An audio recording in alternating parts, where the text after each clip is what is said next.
Hey Bookworms, welcome back to my channel. So lately everybody's been talking about this new TV show called A Handmaid's Tale. My Facebook feed is filled with people talking about it. It got me really curious, and the moment I found out that this show is actually based on a book that's written by Margaret Atwood, an author that I always wanted to read her books, I decided that I have to read the book first before I watch this show. And obviously I did. That's what we're here for this video. So, A Handmaid's Tale by Margaret Atwood takes place in the near future in some sort of dystopian future. This is an aftermath of some sort of a revolution, and the world that we experience is a very patriarchal world, very totalitarian and very religious. And we get some sort of a first-person narrative in the form of like a memoir or a diary from a woman called Offred, who is a handmaid, which means that she is assigned to a man and she has to sleep with him, get pregnant, produce a healthy baby, and when that's all done, she will be assigned to a new person in kind of an attempt to spread the gene pool, because in this world apparently making babies became very, very hard. Women became barren or something, and they just kind of desperately need more healthy babies. So the first thing that I want to say about this book is that it's not what I expected. I knew pretty much all the things that I just told you prior to reading this book, but I don't know, maybe it's because I'm used to a different kind of dystopian future novels, a more modern one. I didn't mention it before, but this book was written in the 80s. And you know, modern dystopian future novels are usually action-filled thrillers focusing on usually very young protagonist who is somehow related to some sort of an underground movement who wants to throw off the current evil, tyrannical government. And that's definitely not what Handmaid's Tale is about. I think the best way to describe it is as a snippet, as a middle. Imagine flipping through channels and coming across a National Geographic documentary. You follow an animal for a few days, you don't know her past, you don't know her future, you just see how her day looks like, what sort of world she lives in, what sort of perils she faces, what's her goals in life, etc. I mentioned before that A Handmaid's Tale is written like some sort of a memoir or a diary, and that's exactly what it is. A snippet of a person's life, of Offred's life. She just tells about her day and things that are happening there. And that's one of the things that actually surprised me, especially when I just finished reading the book and I realized that that's it. There's not going to be anything more to this book. Synopsis-wise, there's very little that's actually happening in this book. About 60 or even 70% of this book is dedicated to Offred's inner world, her memories, her thoughts, her reflection of the events, and her flashbacks. Which means that you do get to see her life before. Like I said before, this is an aftermath of this revolution. So Offred does have memories of her life in, let's say, our world. So we do get to see her past. We do get to see how this world came to be. Gilead, that's how the new government or the country is called. So we do get to see how this transformation occurred, which is good.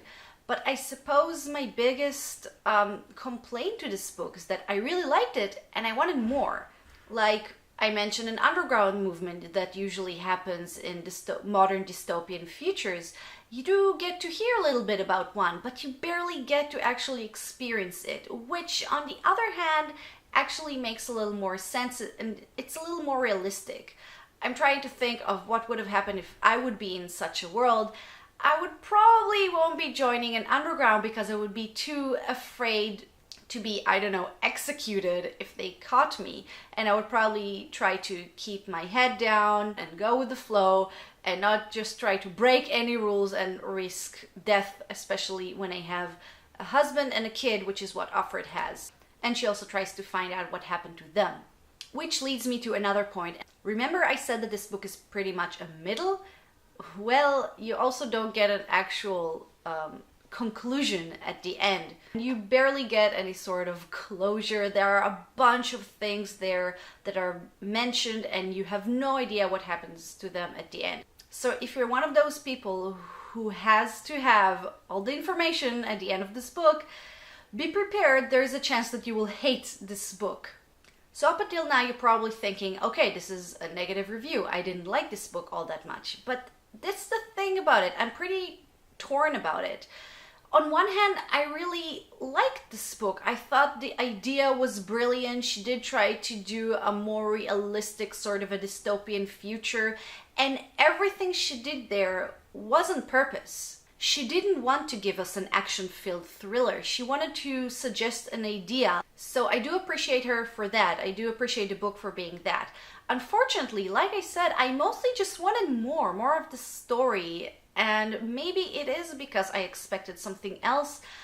I don't want to say that I was disappointed, but I kind of was. Let's just face it, I really wanted to love this book because I heard so much about Margaret Atwood. This is her first book that I've read, but let's just say that even though I love this book, I think it was very interesting. I love the way that she's writing. It was a very fast-paced book. Despite all of that, I wasn't too crazy about it. I heard people saying that this is one of their favorite books, that it's an amazing book. I thought it was good, but not amazing. So I do recommend this book, but just take into account all the things that I said about it. It did, however, make me feel kind of glad that I'm living in the world that I do live in, and I hate when people say it. I hate all of those, it will make you feel glad to be alive, it will make you want to hug your boyfriend, girlfriend, mother, whatever, and say thank you for being there because you can lose them in any moment. I absolutely hate this cheesiness. However, this book did make me glad to live in a world where I have some freedoms, so I suppose it did have an impact. The last point that I want to talk about is the whole trigger warning. From the way that people talked about this series, it made it look as if there were going to be some rape scenes there, and I assume some viewer probably wondering about it. I honestly don't think that a trigger warning should be in this book. I haven't watched the show, I don't know what they're going to do there. In the book, let's face it, Offred does have to sleep with other men that she's not attracted to. It's not ideal, but she describes it more as being a chore. I remember once, I think she only describes it one time, and she describes it as, he was fucking my lower half. She's so detached, and she does say that she knew exactly what she's getting into. So obviously this idea is terrible. However, it's not really described as something that will leave you scarred for life. They do, however, kill a cat in this book, which actually bothered me a lot more than the whole having sex with men she doesn't really want to have sex with part. I just hate it when they do that. They do it in horror movies all the time. They kill a pet in order to show that things are getting bad, but not bad enough so that they will, I don't know, kill a child. No, they will never do that in a movie. They will just kill the pets, and I hate it. And granted, the cat was killed by a person who honestly thought he didn't have any better choice, and he tried to do that quickly and painless, but I still found it incredibly annoying. So, as an animal lover, that's my take on this. So, to conclude, I do recommend this book. I do think it's a very good, profound book which tried to get through an idea. It's also a very fast read and not a very big book. I did read it on an ebook, so I can't actually physically show you how big it is, but I read it in like a few days. It does portray, like I said, a snippet of a person's life in this world that we don't live in, but we could live in.